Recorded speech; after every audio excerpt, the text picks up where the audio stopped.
Hello, and welcome to A Sunny Book Nook. Today I'm going to be bringing you part 2 of my lesbian movie meets lesbian book duo recommendations, in which I tell you a lesbian movie that I really enjoy, and then recommend you a book that sort of reminds me of that movie, and if you liked one, you should check out the other, and if you've heard of none of them and they seem interesting to you, then check them both out.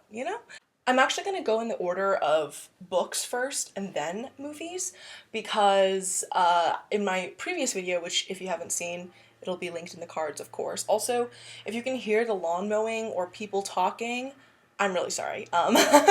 Anyways, I'm going to be talking about the book first and then the movies, as opposed to what I did in the previous video, which was talk about the movies and then the books. So, first book I want to talk about is Milk Fed by Melissa Broder. And, if you're on BookTube, Book Talk, etc., especially the lesbian or like literary fiction elements of those spaces and corners of the internet, you will have heard of this book. It is a really smart, gritty novel that explores a young, reformed Jewish woman in LA who is very unhappy with her life and her body and has an eating disorder and a really tense, toxic relationship with her mother. Our main character ends up in this obsessive state with this girl who works at the froyo shop that she goes to, and the girl is a plus-size Orthodox Jewish girl, and there's a lot of exploration of like lesbian desire and sex and repression and Judaism and community, obviously eating and eating disorder shit, and like toxic family dynamics and community and what that looks like. It is also quite, I think, funny and biting at points. It's very particular to Melissa Broder's writing style. I've read her other novel and the writing style is very her. She, I think, is a great writer, but the movie that I want to recommend alongside Milk Fed is Shiva Baby directed by Emma Seligman, which came out, I think, in 2020. This movie is also somewhat comedic. It's a dramedy, and we are following a young Reformed Jewish girl who is in her last year of college at some New York City school, and she's going to a shiva, basically the after event of a funeral of one of her community members, and she's there with her family, or she's there with her parents, and she runs into her ex-girlfriend from high school there. Our main character also has a secret, which is that she is a sugar baby and she makes money on the side through being on sugar baby apps, and things get a little complicated when her sugar daddy, whom she had seen earlier that day, is at the shiva, and he's married and has a kid. So it's a really, really interesting, funny, anxiety-inducing, stomach-roiling watch. I think that the anxiety this movie brings you, as well as the conversations about community and of course the sapphic themes and the familial relationships and stuff, they are a lot of thematically, like, these two pieces of media are very similar. Tonally, a little bit different, but I think both of them are funny in their own right. It is about these really weird interpersonal dynamics within the context of being like a young queer Jewish woman. So I really enjoy both of these. I love the book, but I think I prefer the movie more just cause it's so rewatchable and it's so brilliant. I think it was the first piece of media that we discussed on our first episode ever on my lesbian media commentary podcast. So yeah, I think that says a lot in terms of the tone and the vibes really being like for me. The next pairing I want to talk about is Yellow Jessamine by Starling. This, I'll just talk about the book first. So this is a novella that has horror fantasy elements, and it is about a main female character who is very morally gray and has dubious sort of ways of achieving her goals. Essentially, she is a widow and has been in mourning for the death of all of the male members of her family for like many years now, and it's because she like killed them. So basically, she is one of the only, or the only powerful female merchant in this city, which is sort of undergoing a potential imperialist like war and about to be sort of like maybe is it annexed is the word like annexed into the larger empire across the sea, and she owns a bunch of different merchant ships and stuff. But basically this sickness sort of roils in coming from one of her ships. It's a pretty short book because again it's a novella, but it sort of is about her and then her right hand man who is a her handmaiden essentially. The whole book gives you such a deep sense of dread and anxiety, and there's so much like not like espionage and unsurety and dread and anxiety all throughout this book, but the atmosphere is just so darkly rich, and there's obviously a lot of discussions about like feminism and gendered oppression in this fantasy world, but there's also this like really beautiful magical realism element and like herbology, sort of apothecary mysticism type shit. It is all about, I think, self-loathing, but ambition ultimately. And I think that the movie that this book reminds me of, at least like thematically, is I Care a Lot, which is a 2020 Netflix movie. This movie is set in modern times, contemporary days, following a woman who basically scams old people out of their money, and she is in a relationship with her like right hand man assistant who is a woman, and so you know, lesbians who slay, of course. So that is what's similar, and also the fact that our main character is obviously very morally ambiguous and actually probably not a great person, but we are still sort of rooting for her throughout the course of the story, and the story just escalates in drama and anxiety and dread throughout I Care a Lot as you know, events unfold, and I think that is what makes the similarity for me kind of present at the forefront of my mind, despite these characters and the sort of style of the writing in both of these sort of very different and the setting being very different. I think what is similar about these two stories is that morally ambiguous, sort of darker female main character who has a partner in crime, best friend, lesbian, slay, like girl boss bestie, you know what I mean? So that is my second pairing. My third pairing features the young adult contemporary novel Foolish Hearts by Emma Mills. This book is a Shakespeare retelling, but it's sort of like meta because our main character goes to this really rich private school and she's kind of there on scholarship, I think. She has a best friend who doesn't go to the school, and she's more down to earth, and you know, they're like besties despite not going to the same high school or the schools anymore. And at this party that she brings her friend to, this like posh, like you know, like rich kid party, in the bathroom, our main character overhears the two, like, it girls of the school breaking up with each other, and it is a sort of like, oh, drama, and she bore witness to it. And one of the girls who got broken up with is this really, really tough, ice cold Asian girl who is known for being, like, really excellent at everything she does, but, like, kind of impenetrable. But they end up getting assigned in class to work with each other on like interpreting and performing Shakespeare because they get forced to work on the Shakespeare play. I really don't remember what play it is, but like I'm sure it's very obvious. But anyways, it's about their burgeoning friendship. It's about putting on a Shakespeare play, and it's just a lot of fun and lightheartedness with moments of really touching coming of age, like, you know, typical young adult contemporary type storytelling. And the movie that I want to pair with this book is Booksmart, the 2019 Olivia Wilde film. This movie is one that I really enjoy, and it's like a comfort watch for me because it's following these two girls who are seniors and it's the last day of school. They're both like hard asses, like struggled so much throughout high school to get into top choice schools, and now they're like, wait, but we literally like did nothing all of our 4 years here, so we have to like party tonight. And so it's sort of following them over the course of a night and then seeing their friendship sort of unravel. And I think both of, or not unravel, but the issues within it as well as the love and joy in there.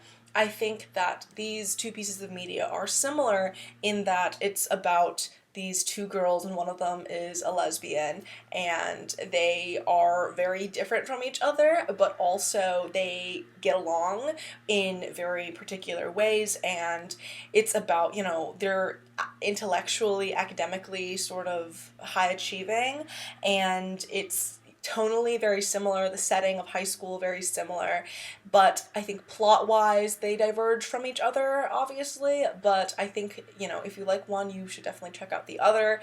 They're both young adult pieces of media about two girls who are friends in high school, so it's very sapphic and sweet and funny at points. So the next book I want to talk about is another YA contemporary, but this is a much sadder read, and that is Her Name in the Sky by Kelly Quindlen, which follows our main character who is in like the popular kid group at school, and she's sort of coming to realize that she has feelings for her best friend, but how that would kind of ruin the dynamic. And also because they go to a Catholic school in Atlanta, and so it is sort of like, okay, the priests were like, gay, not okay, and they're like, oh well. And so it sort of follows their progression in their relationship over the course of like the school year, and all the different friend group dramas and shit like that, coming to terms with your own identity, essentially. It is a really sweet and heartwarming but also heartbreaking book about lesbian identity and being a young girl coming, or being a teenage girl coming to terms with that in a unsafe and possibly unsupportive environment. And the movie that I wanted to sort of talk about alongside this is the 2020 movie The Half of It, directed by Alice Wu, I believe, which it's a Netflix original, I think. And this movie follows a Chinese American main character named Ellie Chu, who goes to high school at this in this tiny town in like the middle of nowhere, and her dad sort of works the railway. She is really isolated, doesn't have that many friends, and is definitely like a repressed lesbian, and gets hired by this like himbo football player dude to write like love letters to this really popular girl at school. And through Ellie writing love letters to the popular girl, she ends up like falling for her. It's a really interesting and heartwarming like love triangle situation, which I think something similar happens in Her Name in the Sky. And I think tonally they're both very similar because they're kind of sappy and about confusing feelings and being a, you know, teenage girl in a really sort of hostile environment towards you, it feels, and feeling like you're hiding a big part of yourself. And there's these like tough relationships with family and explorations of identity and interpersonal relationships and like friend groups and cliques and shit that, you know, happen within the hierarchy of high school. So yeah, I think both of these pieces of media are ones that can tug your heartstrings and like make you cry. And they're not, you know, the tone is pretty deep for it being like young adult contemporary media. So that's why I think these are similar to each other. And of course the lesbianic themes and like, you know, the yearning, sweet, sweet lesbian yearning. The next pairing I want to talk about is Payback's a Witch by Lana Harper. This book is magical realism, and it's about this like witch tournament between these four families that are like the magical families of this small town, and it happens every, you know, once in a while. It's like there's regulations to it. Our main character is coming home back to this small town, and she's been living away from it for a while, which has drained her of her magical capabilities because the magic is sort of central to that small town. One of the reasons why, well, the main reason why she sort of left her hometown such a long time ago and just never looked back was because her really toxic ex-boyfriend was from there, and he was like the scion of one of the other magical families.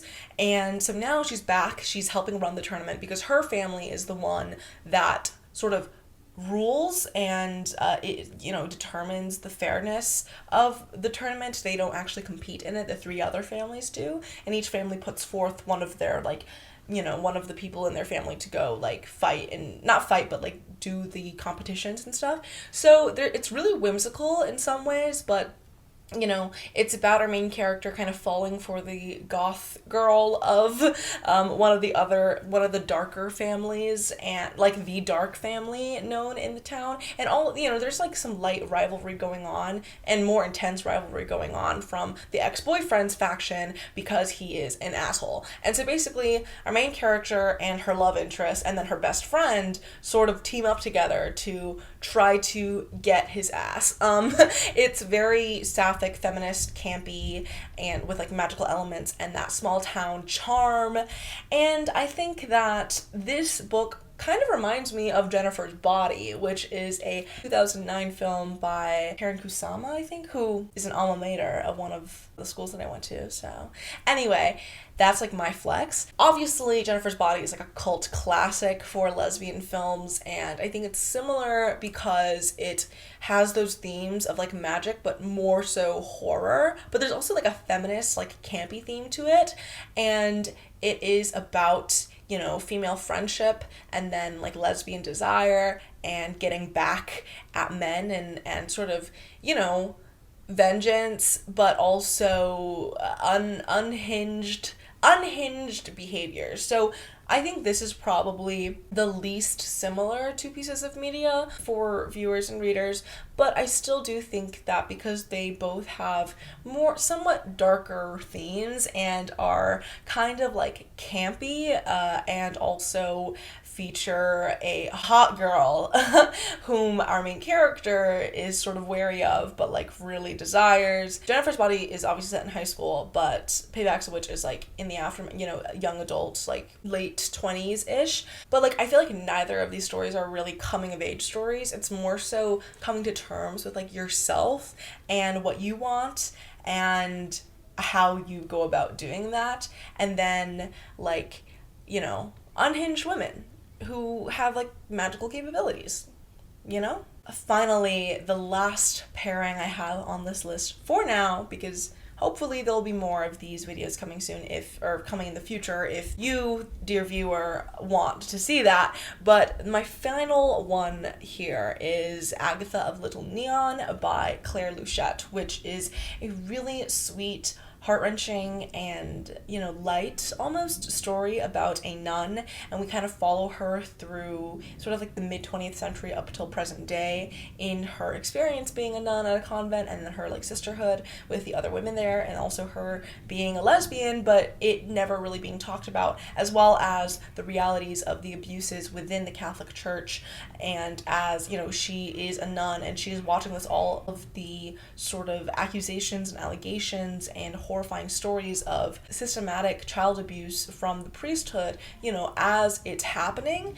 And so we follow her really sort of wide-eyed, optimistic perspective on her faith sort of shift over time, but also it is ultimately just a really, really sweet story that almost feels like a period piece at some points. Ultimately about community and the community that she finds at the convent and with the other nuns.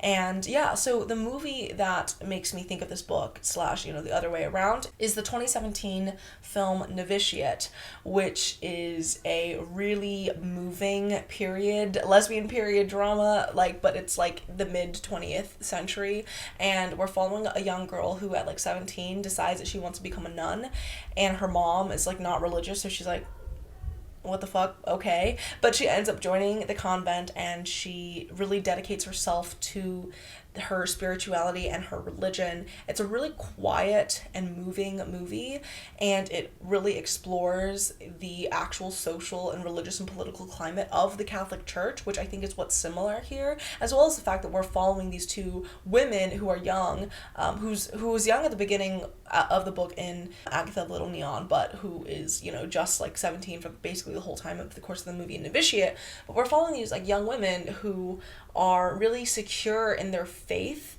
and want to be involved in community for that. And, you know, they're both nuns, or, you know, for our main character in Novitiate, a nun in training, and she experiences lesbian desire and repression and self-hatred and this sort of really closeness of being at this like convent with all these other young women and seeing who can like make the cut. I think that tonally these are not as similar, obviously, because Agatha of Little Neon is a lot more lighthearted and sweet and endearing, whereas Novitiate is much more melodramatic.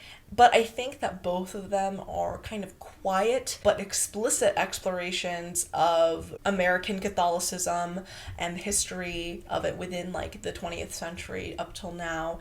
And also, you know, women's roles in this, and the way that the church treats women, the way that the women in the church treat each other, particularly as nuns. Both of these pieces of media are really beautiful and moving in their own right, but they explore a lot of similar themes and topics with somewhat similar characters, but like tonally not at all the same, I fear. So yeah, those are all of my recommendations for you today for lesbian media that works well with each other, and if you liked one, you should check out the other. This is just part 2 of the series that I hope to continue as I continue consuming more lesbian media, as, you know, one does. You can friend me on Goodreads, you can follow me on my social medias, you can listen to my podcast. All of that is always linked down below, and thank you so much for watching. I'll see you in my next video. Bye!